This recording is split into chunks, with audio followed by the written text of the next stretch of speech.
What up, though? This is Mongo Slade, and today we're going to talk about the Roman Reigns, Kevin Owens continuance from Smackdown. I'm not thrilled about it. All right, so Smackdown, New Year's Day. Not my favorite episode of Smackdown. Not probably pretty much one of the weakest of the last several months. But Roman Reigns' opening promo was good as usual. He's pretty much says he wears the gold glove because everything he touches turns to greatness. And then he says that, Paul Heyman was, cast out and, he was an outcast. He was discarded until he brought him in. And now Paul is one of the most genuine, honest men he's ever been in business with. Then he turns to his cousin Jay and says all Jay had to do was understand that, once Jay begins to understand, he had the best year of his career. Now he's main event Uso. But he already knew he was main event Uso. He already knew that it was in him. He just had to bring it out. So then Kevin Owens comes out, and before he even says anything, Roman Reigns runs him down. Says nobody wants to see him. Nobody wants to see you. Nobody cares about you. And that he gave him the payday of his life. He hoped his kids had a good Christmas. It said that he was embarrassing himself and embarrassing this show, and he'd get the hell out of here. All of which has a tinge of truth to it. So Kevin Owens says that the fact that he's still standing means that they failed. And that, the fact that he still stands proves that the big dog is gone and is replaced by a giant bitch. But he's not here to fight Roman. He's here to fight Jay. So let's pause right here before we go through the rest. I actually kind of called that, it was going to continue with the Kevin Owens, Jay Uso stuff. But this is the promo where I felt like I hit my wit's end when it comes to Kevin Owens. I mean, how many times do they have to beat this guy down? Look, I'm used to, babyface taking a lot of punishment. Babyface are supposed to be determined, it's supposed to be tough, they're supposed to come back from these kind of beatings. But it's getting kind of repetitive. So Kevin Owens goes to Adam Pearce. And he begs Adam Pearce to pace the match between him and Jey Uso. Adam Pearce says, I can't do that. Then Kevin Owens kind of guilt trips him. Says, I know you for 15 years. Which mean you can't do it. If you was in my position, you would want that, right? And Pearce says, okay, I'll do it. So upon seeing this graphic that is going to be Jey Uso versus Kevin Owens, Roman Reigns is disappointed. He's upset. And he wants to know who is the swine that keeps making these matches. And why is this guy doing this? And he feels unappreciated. He's like, this guy clearly doesn't appreciate me because he's putting Jay in this match. So he says, Paul, go find out who this was. I stopped right here because let's stop right here because Adam Pearce has been making matches for a long time now. He's been making matches for months. He's been making matches for months. So it's kind of weird that Roman wanted to know. I guess he wanted to know for sure it was Adam Pearce. It also was made on camera, so that was weird. Anyway, we move on to the actual match. Jey Uso versus Kevin Owens. It was pretty solid. Jey Uso's been having a good run, and Kevin Owens has been having a good run too. Both men have been on fire. I haven't had any complaints about their in-ring work. So when Jay just plain lost to a stunner, I was like, okay, all right, Jay eats another pin, 2 pins in a row. It was bound to happen. He got to eat the pins because, these guys are wrestling Roman or trying to wrestle Roman, but they did a good job of making Jay look legit up to this point. So it's not like he's just a rubber ball getting bounced all over the place. He actually has legitimate opportunities to win. So Kevin Owens continues to beat up on Jay. He yells into the headset that, Roman should come take care of his family. Called him a bitch. Handcuffed Jay to the top rope, beat him up some more. Roman still didn't come out, even though after Jay was yelling and screaming about how Roman should come out, he refused to. And then he says, he makes the mistake again of saying, well, if not going to come out here, I'm going to come to you. I'm going to bring him to you. Unshackles him from the top rope. Walks him towards, and of course, Jay, he's not dead, so he's fighting back. And they kind of lure, Kevin Owens over to the Thunderdome, to the LED boards where all the digital people are, virtual people. And Roman appears, and then they deck Kevin Owens, and then, of course, they continue to beat him half to death, and then throw him off the stage through a table. And we leave SmackDown with Kevin Owens in a heap on the floor. And I think there was some blood splatter too. Just a little bit of blood, not a lot. Okay, so I'm not a fan. Superman Kevin Owens is not interesting. I know that a lot of people seem to think like, oh, this is fun. You know, Kevin Owens is a good foil for Roman Reigns, and he is. The problem is they're not going in an interesting way with this. We're not talking about the theme. The theme is family. We should be upping the stakes. We should be saying, okay, Kevin Owens wants to keep fighting. We're going to take everything away from him. If he doesn't win the title, he's fired. All right, that's what we need to do. We need to go straight there. We're going to cut off his source of income. If he does not win the title, he's fired. He can't wrestle. Okay, he can't go for the title because we need to do something to make this worth continuing. Because I'm one of those people that thinks a cage match is an exclamation point, not a comma. Right? You don't just throw a cage match in the middle of a goddamn feud. So one of my subscribers said that, oh, it's actually going to be a last man standing match, of which, you know, that's okay. But, you know, on the ranking system, which one is more important, a last man standing match or a cage match? Right? That's a good question. I don't think a feud ever needs both of them. I don't see any feud that ever needs to have both a cage match and a last man standing match.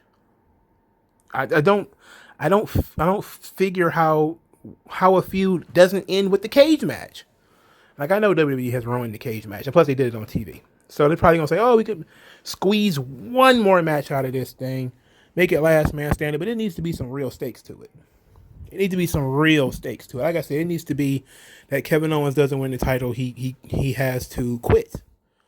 He has to leave SmackDown, leave WWE, leave something. He has to go. He has to go away. Because the theme that they keep forgetting here is the family thing. Yes, it's a family thing with Roman because of Jay. But what about Owens? What about Owens' family? You know, we're leaving this and we're just kind of going with Kevin Owens being goddamn indestructible, where they just pound on this guy like a bag of sand week after week after week. This is like the 5th week in a row. They just pounded on this guy. 5th or 6th week in a row where they just beat him with chairs, throw him all over the place. He just keeps getting, he comes back without a Band-Aid, without a new tape on his arm or nothing. Just comes back whole. And it's incredibly frustrating. Frustrating as hell. Because we're not getting anywhere. You need to show me some progress in this situation.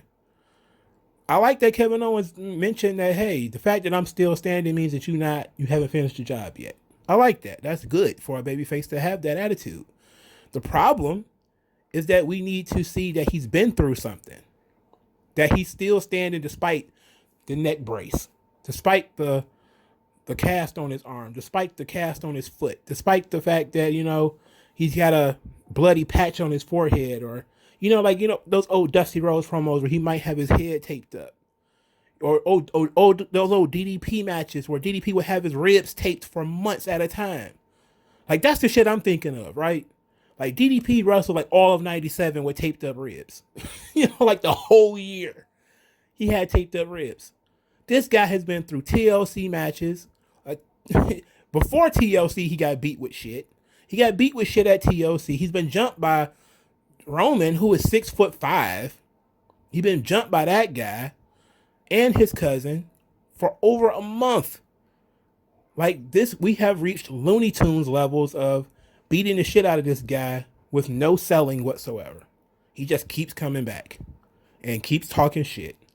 And still nobody saves him. Of course, nobody saves him. We're not even getting progress on that front. It's not like, oh shit, we need to have somebody step in to further this feud, maybe. But now Kevin Owens has an ally, so it might be a little bit easier for him to win. No, it's still one man fighting two. I don't get it. I thought maybe the point of this whole thing was that Jimmy was coming back. And that's what I thought was going to happen. I thought they were going to, corner Jay. Obviously, Kevin Owens and Jay will be cornered.